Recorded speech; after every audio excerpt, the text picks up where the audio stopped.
그러면 비례율과 실제 이익의 관계는 어떤지에 관해서 말씀드려보면, 비례율이 높다고 해서 반드시 조합원들이 많은 수익을 가지는 것은 아닙니다. 비례율은 종전자산 대비 개발 이익의 비례율을 나타내는 지표일 뿐이지 실제 조합원이 얻는 이익은 다음과 같은 요소들에 의해서 결정되게 됩니다. 안녕하세요. 건평법률사무소 김건우 변호사입니다. 저는 재개발, 재건축, 그리고 부동산을 전문으로 하고 있으며 해당 분야가 대한변호사협회에 전문 분야 등록되어 있습니다.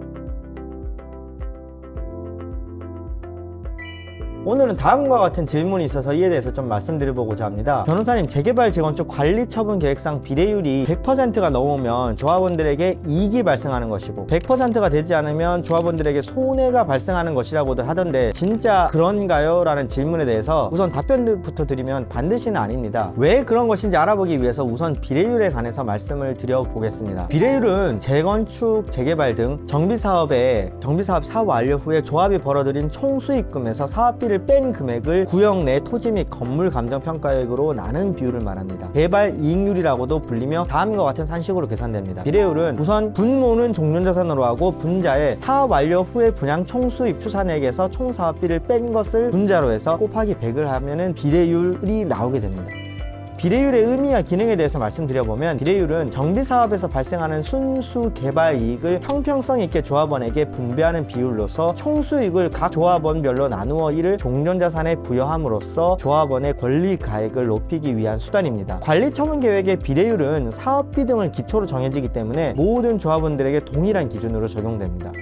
비례율과 조합원 권리가액의 관계에 대해서 말씀드려보면, 조합원의 권리가액은 종전 토지 및 건축물의 평가액에 비례율을 곱하여 산정하게 됩니다. 따라서 권리가액은 뭐냐? 라고 물으시면 종전 자산에다가 비례율을 곱하면 권리가액이 나옵니다. 조합원 부담금 산정에 관련해서는 조합원이 실제로 부담해야 할 금액은 다음과 같이 계산하게 됩니다. 조합원 부담금은 분양받을 아파트의 분양 금액의 권리가액을 뺀 금액을 조합원 부담금이라고 합니다. 따라서 비례율이 높을 수록 조합원의 권리가액이 커지기 때문에 조합원이 부담해야 할 금액은 줄어들게 됩니다. 반대로 비례율이 낮을수록 권리가액은 작아져서 조합원의 부담금은 증가하게 되는 것이지요.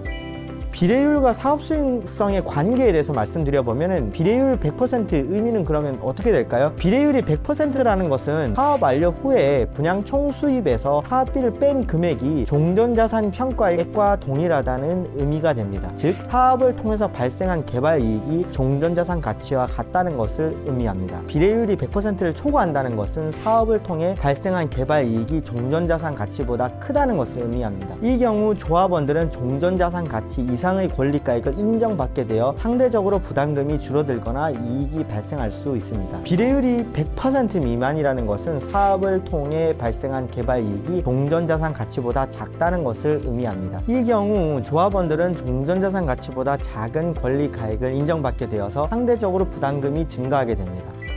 비례율 조작의 문제는 없을까요? 우선 종전자산 평가액 조작의 문제에 대해서 먼저 살펴보면, 조합 집행부가 비례율을 높이기 위해서 종전자산 평가액을 의도적으로 낮게 책정하는 경우가 있을 수가 있어요. 이는 비례율 산식의 분모를 작게 만들어 비례율을 높게 보이게 하는 방법입니다. 종전자산 평가액을 낮게 책정하면 비례율은 높아지지만 실제 조합원의 권리가액, 그러니까 종전자산 평가액 곱하기 비례율을 말하는 것이지요, 권리가액은 크게 변하지 않을 수가 있습니다. 비례율이 높아진 대신 종전자산 평가액이 줄어들었기 때문입니다. 이는 조합원들에게 사업의 수익성이 높은 것처럼 착각하게 만들 수 있습니다. 법적 문제에 대해서 말씀드려보면, 관리처분 계획에서 정한 청산금의 산정 방법에 비례율의 부당 적용과 같은 하자가 있는 경우에도 그러한 하자는 다른 특별한 사정이 없는 한 중대하고도 명백하다고 볼 수 없어 이러한 하자를 사유로 해서 관리처분 계획을 무효로 볼 수는 없다는 것이 대법원의 입장이기도 합니다.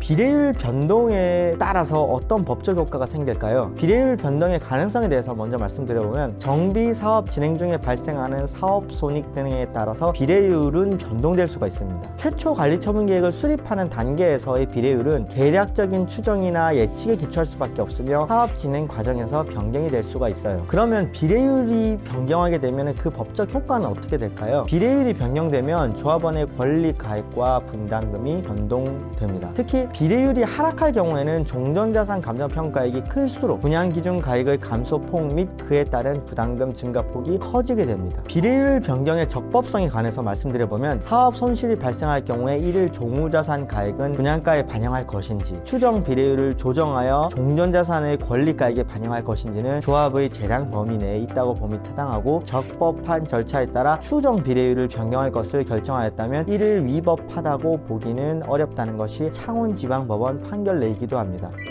그러면 비례율과 실제 이익의 관계는 어떤지에 관해서 말씀드려보면, 비례율이 높다고 해서 반드시 조합원들이 많은 수익을 가지는 것은 아닙니다. 비례율은 종전자산 대비 개발 이익의 비례율을 나타내는 지표일 뿐이지 실제 조합원이 얻는 이익은 다음과 같은 요소들에 의해서 결정되게 됩니다. 첫째, 종전자산의 실제 가치. 둘째, 분양받는 주택의 가치. 셋째, 총 사업비의 규모. 넷째, 일반 분양 수입의 규모 등을 종합하여 판단할 수 있게 되는 것이지요. 자, 그러면 다시 돌아와서 비례율 100% 기준의 의미라는 것에 대해서 한번 살펴보면, 이는 단순한 개발 이익의 종전자산 가치와 동일하다는 것을 의미할 뿐이지 조합원에게 반드시 이익이 발생한다는 것을 의미하지는 않습니다. 실제 이익 여부는 종전자산의 실제 가치와 분양받는 주택의 실제 가치에 따라 결정되게 되는 것이지요. 그렇기 때문에 종전자산 평가가 실제 시장 가치보다 낮게 책정된 경우에는 비례율이 높게 나타날 수 있지만 실제 조합원의 이익은 크지 않을 수가 있어요. 반대로 종전자산 평가가 실제 시장 가치에 근접하게 책정된 경우라면 비례율이 낮게 나타날 수는 있지만 실제 조합원의 이익은 더 클 수 있습니다. 제 실무 경험상 가장 합리적인 비례율 계산은 종전자산 가액이 사업 시행인가 고시 당시 거래사 시세와 비슷하게 산정이 되고, 또 조합원 분양가가 일반 분양가의 80% 정도이면서 비례율이 100% 이상이 나면 가장 성공적인 사업이 되겠습니다.